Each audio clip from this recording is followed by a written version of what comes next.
Assalamualaikum dan salam Sarawakku sayang. Buletin UKAS edisi petang 25 Mac 2020 bersama saya Kerzarif Afindi. Tempoh Perintah Kawalan Pergerakan PKP dilanjutkan sehingga 14 April 2020 merupakan intipati utama dalam Buletin UKAS edisi petang. Perdana Menteri Tan Sri Muhyiddin Yassin dalam perutusan khas yang disiarkan secara langsung pada jam 1 petang Rabu memberitahu tempoh lanjutan PKP itu diputuskan selepas trend kes positif COVID-19 yang baru masih berlaku. Trend semasa ini menunjukkan kes-kes positif COVID-19 yang baru masih berlaku. Trend ini dijangka akan berterusan untuk beberapa ketika sebelum kes-kes baru mula menurun. Dan ini menuntut kerajaan untuk meneruskan Perintah Kawalan Pergerakan bagi satu tempoh masa yang lebih lama. Sehubungan itu, kerajaan telah memutuskan tempoh Perintah Kawalan Pergerakan akan dilanjutkan sehingga 14 April 2020. Saya memaklumkan pelanjutan tempoh ini lebih awal supaya saudara-saudari lebih bersedia. Dalam pada itu, Tan Sri Muhyiddin turut menegaskan sekiranya PKP tidak dipatuhi, maka ianya tidak akan membawa apa-apa kesan positif dan segala tindakan diambil akan sia-sia sahaja. Saya diberikan taklimat oleh pihak Majlis Keselamatan Negara bahawa peningkatan kes-kes positif COVID-19 ini dijangka meningkat lebih tinggi sekiranya kita tidak melakukan apa-apa. Jumlahnya mungkin meningkat berkali-kali ganda seperti yang berlaku di beberapa buah negara lain. Dari satu segi, Perintah Kawalan Pergerakan yang kita ambil telah sedikit sebanyak berjaya mengawal penularan wabak ini. Tambahnya, strategi kerajaan adalah untuk mencari, menyaring, mengasing dan merawat pesakit COVID-19 dan ujian saringan pada skala lebih besar akan dilakukan khususnya di kawasan berisiko tinggi. Jelas beliau, laporan dari pihak polis juga menunjukkan lebih 95% rakyat mematuhi Perintah Kawalan Pergerakan. Kementerian Kesihatan akan meningkatkan kapasiti untuk melakukan ujian saringan pada skala yang lebih besar.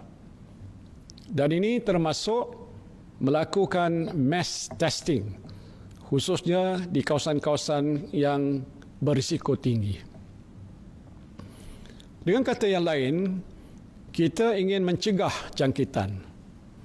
Strategi ini akan berjaya sekiranya orang ramai tidak terdedah kepada jangkitan virus ini menerusi pergaulan harian. Sementara itu, Perdana Menteri menambah tempoh kuatkuasa Perintah Kawalan Pergerakan akan dikaji dari semasa ke semasa. Selain itu, tempoh kuatkuasa perintah ini akan dikaji daripada semasa ke semasa. Jika ada keperluan untuk dilanjutkan lagi, saya akan membuat pengumuman mengenainya. Yang penting, saya mohon supaya saudara-saudari senantiasa bersedia untuk duduk lebih lama di rumah. Seterusnya, Perdana Menteri memberitahu pakej rangsangan ekonomi untuk semua golongan rakyat yang lebih menyeluruh akan diumum Jumaat ini. Pada masa sama, beliau berharap pusat pungutan zakat setiap negeri memainkan peranan lebih proaktif untuk membantu para asnaf dan tenaga sukarela dari kalangan doktor dan jururawat swasta. Badan-badan sukarela akan digerakkan. Sementara itu, dalam satu kenyataan media, Perdana Menteri mengumumkan pengenalan 3 langkah penangguhan membabitkan institusi kewangan bagi membantu rakyat berdepan kekangan ekonomi susulan penularan wabak COVID-19. Ujarnya lagi, 3 langkah berkenaan ialah penangguhan bayaran balik pinjaman, penyusunan baki kad kredit dan penstrukturan semula pinjaman perniagaan membabitkan sekurang-kurangnya RM100 bilion. Sementara itu, Bank Negara Malaysia BNM mengumumkan penangguhan pembayaran balik pinjaman selama 6 bulan itu adalah bersifat automatik dan berkuat kuasa 1 April ini. Berita seterusnya. Jawatan Kuasa Pengurusan Bencana Negeri Sarawak JPBNS akan mendapatkan data berkaitan pekerja ladang dan kilang memproses kelapa sawit di seluruh negeri ini. Timbalan Ketua Menteri yang juga pengurusi JPBNS Dato' Amar Douglas Ugah Embas berkata, Jawatan Kuasa Pengurusan Bencana bahagian akan dipertanggungjawabkan untuk bekerjasama dengan pihak tersebut bagi mendapatkan data itu. Yang pertama, kita nak tahu berapa jumlah foreign workers dalam ladang-ladang masing-masing, sama ada ladang ataupun oil mill. Nombor dua, kita nak tahu sama ada any issues mengenai kesihatan. Adakah mereka ini bila datang di Sarawak, kalau dia, a lot of them are foreign workers. Dan juga kita nak tahu history-nya, because our policy is to get the potential problem as fast as possible. Semasa sidang media selepas melawat kilang memproses kelapa sawit di Bauk pada Rabu, beliau memberitahu ladang dan kilang memproses kelapa sawit dibenarkan menjalankan operasi pada waktu ini tetapi mengikut ketetapan yang telah digariskan. Mengenai kilang-kilang yang masih beroperasi di zon perindustrian bebas Samajaya, Dato' Amar Douglas Ugah berkata ianya juga berdasarkan syarat dan garis panduan yang telah ditetapkan. Beralih kepada perkembangan COVID-19. Sarawak hari ini mencatatkan 4 kes baharu positif COVID-19 menjadikan jumlah bilangan kes di Sarawak sebanyak 91 kes sejak kes positif pertama dilaporkan pada 13 Mac lepas. Jawatan Kuasa Pengurusan Bencana Negeri Sarawak dalam satu kenyataan memberitahu sebanyak 29 kes baru melibatkan kes yang disyaki jangkitan COVID-19 turut dilaporkan menjadikan jumlah keseluruhan sebanyak 908 kes. Sementara itu, Ketua Pengarah Kesihatan Datuk Dr. Nur Hisham Abdullah dalam sidang media harian pada hari ini berkata jumlah kematian akibat COVID-19 di Malaysia setakat ini ialah 19 orang. Antara lain katanya, sebanyak 172 kes baharu dilaporkan menjadikan 1,796 kes keseluruhan termasuk 199 yang telah sembuh. Seterusnya, isu mengenai COVID sememangnya memberi kesan kepada semua rakyat Malaysia, tidak terkecuali veteran-veteran Angkatan Tentera Malaysia ATM. Menteri Kanan Pertahanan Datuk Seri Ismail Sabri Yaakob berkata, Kementerian Pertahanan Malaysia akan menyalurkan dana kepada 74 persatuan veteran Angkatan Tentera Malaysia termasuk geran pembiayaan sepadan yang akan dibayar dengan kadar yang segera selewat-lewatnya pada akhir Mac ini. Pihak Jabatan Ahli-Ehwal Veteran di bawah Kementerian Pertahanan akan menyalurkan dana kutipan jalanan kepada 74 persatuan veteran Angkatan Tentera Malaysia termasuk matching grant yang akan dibayar pada kadar segera selewat-lewatnya pada akhir Mac.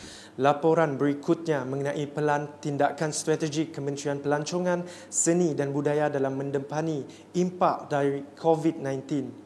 Untuk itu, Menteri Pelancongan Seni dan Budaya Datuk Seri Nancy Shukri berkata pelan tindakan strategik secara langsung akan membantu merancakkan kembali industri pelancongan di negara ini.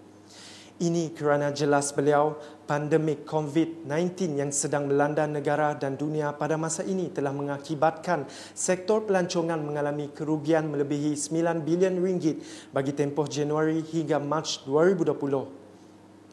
Dalam satu kenyataan media, Ahli Parlimen Batang Sadong itu menambah kementeriannya akan memperkenalkan kempen pelancongan baharu bagi menggantikan kempen Visit Malaysia 2020 yang telah dibatalkan akibat penularan COVID-19. Sebelum mengakhiri buletin UKAS, sama-sama kita saksikan 16 inisiatif Negeri Sarawak mengenai pakej bantuan khas Sarawak.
Sekian Buletin UKAS edisi petang bersama saya Karzarif Afindi dan kru penerbitan. Dapatkan berita terkini Sarawak setiap hari dengan melayari Facebook UKAS, ukas.sarawak.gov.my dan subscribe serta like saluran YouTube Buletin UKAS. Salam UKAS.